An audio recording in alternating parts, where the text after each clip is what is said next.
అందరికీ నమస్కారం. ముఖ్యంగా కారేడు ప్రాంతంలో జరుగుతున్న పరిణామాలు అంటే అరెస్టులు. మొన్నైతే రామకృష్ణాపురం సంబంధించిన మహిళల్ని అరెస్ట్ చేయడం, ఆ రోజు ఊళ్ళో కూడా కావాలని గొడవ పెట్టి ఆ గొడవ చాకు చూపి ఆ ఊళ్ళో పోలీసులు కంట్రోల్లో ఉండే పరిస్థితి, అంటే బయట వాళ్ళు రానికుండా జీవో పాస్ చేసిన పరిస్థితి.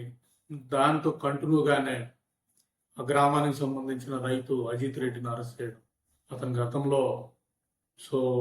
ఆ పార్టీకి సంబంధించిన అంచుడు అన్న దాంట్లో ఈ కోణంలో ఇక్కడ నిన్న దీని మీద హడావుడిగా చెల్లుగా నేను మొదటి నుంచి కూడా చెప్తా ఉంది, రెండు పార్టీలు ఒకటే అని. వైఎస్ఆర్సీపీ జనరల్గా అయితే మనకేం తెలియదు.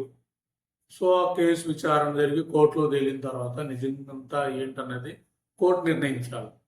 సడన్గా వైఎస్ఆర్సీపీ వాళ్ళు ప్లేస్ స్టేట్మెంట్ ఇచ్చి పోలీసులు అరెస్ట్ చేసిన ఎర్రచందనం సంబంధించిన స్మగ్లర్లో అజిత్ రెడ్డికి మాకు సంబంధం లేదన్నట్టు పెట్టారు. అంటే మీరే స్టేట్మెంట్ ఇచ్చి చెప్తా ఉన్నారు. అంటే ఒకవైపు వీళ్ళు బాగా పనిచేస్తూ ఉంటే వీళ్ళు డిఫేమ్ చేయడానికి ఒకవైపు వైసీపీ తాలూకా సాక్షులు కూడా అదే చేశారు. ఇది జరుగుతున్న ఈ క్రమంలో మళ్ళీ టీడీపీకి సంబంధించిన అనుకూల మీడియా దాంట్లో కూడా ఒక ఆయన అమరావతి ఉద్యమంలో నేను చూసేవాడు, సాష్టాంగ నమస్కారం చేసేవాడు. అంటే అమ్మ ఇంతకంటే గొప్ప రైతు పెట్టి ఉండడేమో అనుకునేవాడు. అంటే జనరల్గా నాకు ఎక్కడన్నా ప్రకాశం జిల్లా వాళ్ళన్నా కొత్త అభిమానం ఉండదు. ఇప్పుడు ఇలాంటి పరిస్థితులలో మన కరేడు ప్రాంతం సంబంధించిన రైతులు ఏమన్నా అమరావతిలో అయితే ల్యాండ్ పూలింగ్ కాబట్టి రైతులకి ఏమీ అంత లాస్ కూడా ఉండేది కాదు. బట్ ఇక్కడ భూసేకరణ చేస్తా వాళ్ళకి రావాల్సిన పరిహారం మార్కెట్ రేట్ లేకుండా ఫోర్స్ చేసి తీసేసుకునే విధానం, ఇంత ఇబ్బందులు ఉన్న మన ప్రాంతానికి, ముఖ్యంగా మన ప్రాంత జర్నలిస్టులు అయితే నిజంగా నిజాయితీగా ఉంటే వాళ్ళకి మద్దతు ఇవ్వాలి. కానీ మద్దతు ఇవ్వకపోగా ఈయన ఇంటర్వ్యూ చేసే విధానం ఎలా ఉందంటే అభివృద్ధికి అడ్డుపడుతున్నామని చెప్తున్నాడు. అభివృద్ధి అంటే ఏంటి నీ భాషలో?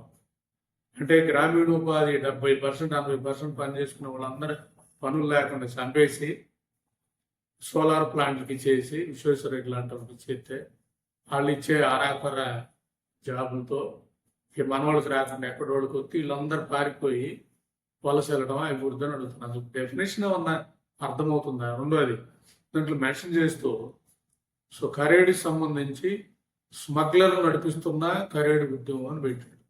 ఇప్పుడు సిగ్గుందా అని అడుగుతున్నాను నేను. అంటే కరేడు ఉద్యమంని స్మగ్లర్ చేసే ఉద్యమాలు. అంటే కరేడులో రోడ్డు మీదకి వచ్చిన వాళ్ళందరూ కూడా స్మగ్లర్లు. అంటే మేమందరం కూడా కరేడులో ఉన్న వాళ్ళందరూ కూడా స్మగ్లర్లు.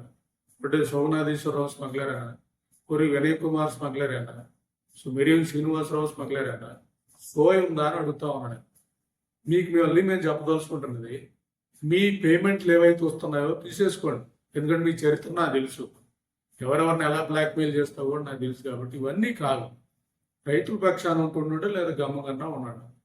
ఇక్కడ నేను కందుకూరులో చెప్పదలుచుకుంటున్నది, ఇలాంటి ఎన్ని ఉపద్రవాలు ఎన్ని క్రియేట్ చేసి ఎంత స్ప్రెడ్ చేయాలని చూసినా ఉద్యమం అంత బలపడటానికి నాలాంటి నా శక్తి యుక్తులన్నీ కూడా ఉపయోగించే పరిస్థితి ఉంటుంది. ఎట్టి పరిస్థితుల్లో జగన్ రెడ్డి బంధువుకి అపారమైన ఖనిజ సంపదని కందుకూరు తూర్పు తీర ప్రాంతాన్ని కట్టబెట్టే క్రమంలో మీరు చేసే విధానంలో అడ్డుకొని తీరుతామని చెప్పదలుచుకుంటున్నాం. ఎందుకంటే మీరు ఎంత రెచ్చగొడితే అంత బుర్రలు పనిచేస్తాయి కాబట్టి